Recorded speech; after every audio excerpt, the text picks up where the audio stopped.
নমস্কার আমার প্রিয় বন্ধুরা, কেমন আছো? ঝর্ণা কিচেনে স্বাগত। আজকে একটা দুর্দান্ত নতুন একদম রেসিপি নিয়ে এসেছি। সেই হলো ফুলকপির রেজাল্লা। ফুলকপির রেজাল্লা বানাতে কি কি লেগেছে আর কেমন করে বানিয়েছি দেখো। তো বন্ধুরা, আজকে নতুন কপি উঠে গেছে বাজারে, তাই আমি দুটো বড় ধরনের কপি নিয়েছি। কপি নিয়ে আজকে কি বানাবো, একটা সম্পূর্ণ একটা নতুন রেসিপি বানাবো। আর কপিটা দেখে কপি বানাতে কি কি লাগছে দেখো। এই কপিটাকে সাইডে সরে রাখলাম। তাহলে আমি কি বানাবো, কপির রেজাল্লা বানাবো। ফুলকপির রেজাল্লা। ফুলকপির রেজাল্লা বানাতে কি কি লাগছে দেখো। এখানে কাজু বাদাম ভিজিয়ে রেখেছি, পোস্ত আছে, চালমগজ আছে, দই আছে, আর আছে পেঁয়াজ টমেটো কেটে রেখেছি, আর আছে গোটা গরম মশলা, গোটা শুকনো লঙ্কা।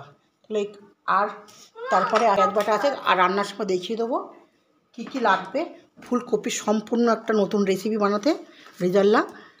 দেখো, এবারে আমি মশলাটা আগে এর মধ্যে দিয়ে নিচ্ছি। সব মশলাগুলো আমি একসাথে করে বেটে নেব। প্রথম আমি কাজু বাদাম দিয়ে দিলাম, পোস্ত দিয়ে দিচ্ছি, তারপরে দিয়ে দিচ্ছি চালমগজ,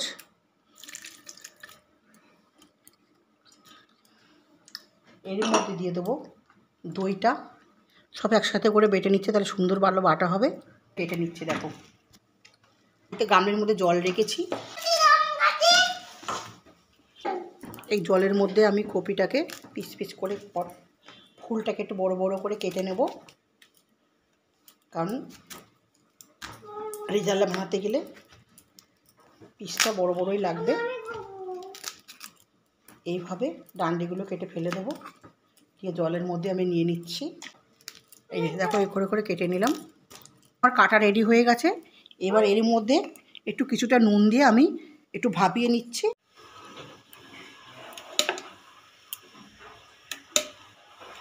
ব্যাস, আর দেবো না। বাকি মশলাটা আমি কড়াইয়ের মধ্যে যখন কষাবো তখন দেবো। হালকা একটু নুন দিয়ে দিচ্ছি এর মধ্যে, দিয়ে কপিটাকে মাখিয়ে ভালো করে ভেজে নেব। এবারে এখান থেকে কিছুটা হলুদ আন্দাজ করে অল্প মতন দিয়ে দিচ্ছি, মেপে রেখেছি এখানে। রসুন বাটা, আদা বাটা, হালকা একটু আদা রসুন দিয়ে দিচ্ছি, একটু রসুন দিয়ে দিচ্ছি, দিয়ে এটাকে একটু ম্যারিনেট করে নেব। নিয়ে জিনিসটাকে ভেজে নেব। একটু করে হাত দিয়ে ভালো করে কপিটাকে নাড়িয়ে চাড়িয়ে মাখিয়ে নিচ্ছি। কপিটাকে ভালো করে একটু ভেজে নেব। তেলটা গরম হয়ে গেলে এটাকে আমার মাখানো হয়ে গেছে একদম।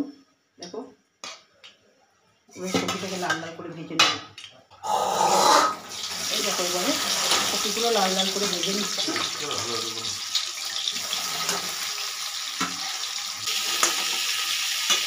দেখো, এখানে আগেও ভেজে তুলে রেখেছি কিছুটা, এটা লাল লাল করে পুরো ভেজে নিয়েছি। এবার আমি তুলে নিচ্ছি,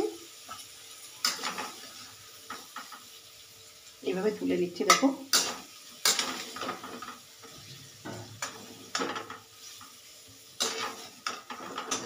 এই কড়াতেই তেল দেবো, মশলাটা লেগে গেছে। কড়াতে এবারে কিছুটা তেল দিয়ে দেবো।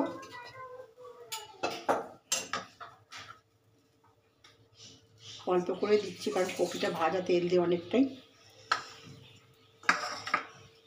এর সঙ্গে একটু ঘি মিশিয়ে দিচ্ছি, কিছুটা সাদা জিরে দিয়ে দিলাম ফোড়নে, তারপরে গোটা শুকনো লঙ্কা, গোটা গরম মশলা দিয়ে দিচ্ছি, গোটা শুকনো লঙ্কা দুটো দিয়ে দিচ্ছি,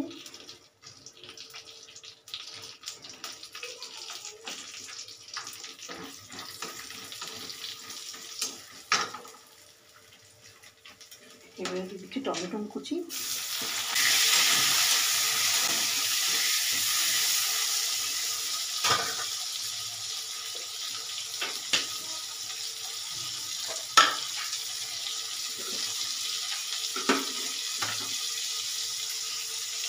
কাঁচা লঙ্কা বাটা,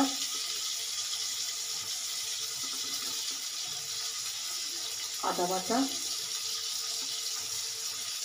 সামান্য রসুন বাটা, আর এখানে একটা বড় সাইজের পেঁয়াজ কেটে রেখেছি।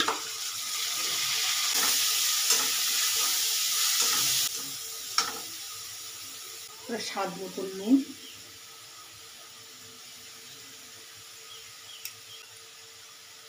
সামান্য একটু জিরের গুঁড়ো, ধনের গুঁড়ো, হলুদ গুঁড়ো,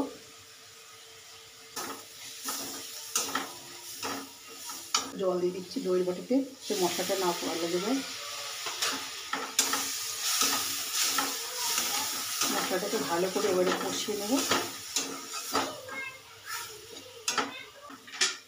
একটু মিষ্টি,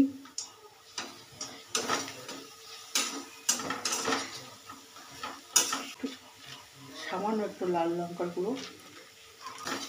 দেখো মশলাটা আমার তেল ছেড়ে ফেলেছে।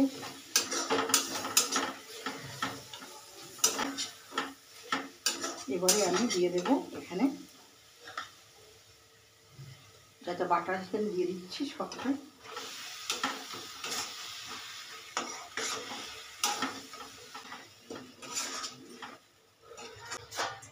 এবারে মশলার বাটিতে কিছুটা জল রেখেছি, এটাকে আমি দিয়ে দিচ্ছি।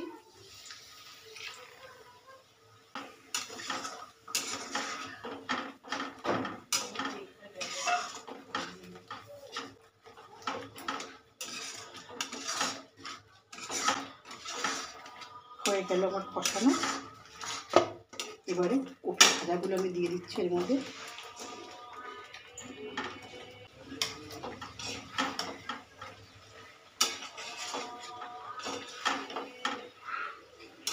একটু ভালো করে নাড়াচাড়া করে নিচ্ছি, নিয়ে হালকা একটু জল দেবো, দিয়ে চাপা দিয়ে রেখে দেবো কিছুক্ষণ। এখানে আমি সামান্য একটু মিষ্টি গন্ধ আতর দিয়ে দিচ্ছি, কারণ রেজাল্লা বানাতে গেলে এটাকে লাগবে গন্ধটা হওয়ার জন্য।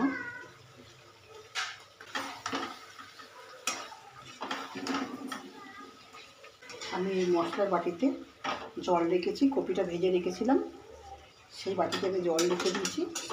দিয়ে কিছুটা আমি জলটা আমি দিয়ে দেব, দিয়ে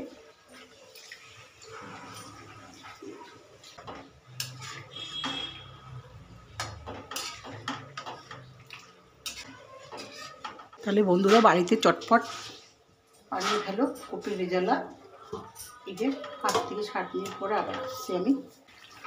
আজকে আমি ফুলকপির রেজালা দেখালাম, আমার একদম সম্পূর্ণ নতুন রেসিপি এটা।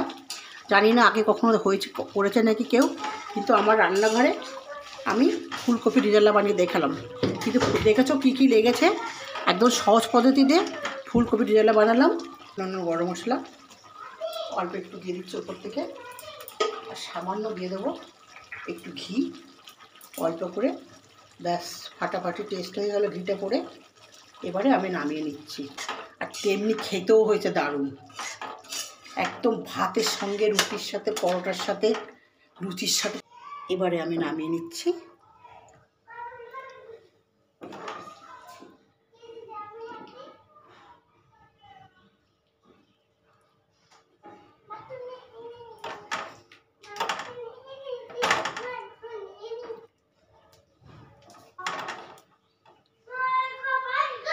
দেখো আমার ফুলকপির রেজালা রেডি হয়ে গেছে, একদম আমি যেমন করে বানিয়েছি চটপট করে রান্না করে বানিয়ে ফেলো, খেতে খুব দারুণ টেস্টি হবে।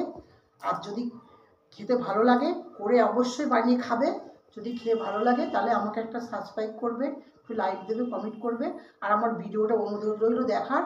যদি কেমন লাগে অবশ্যই জানাবে।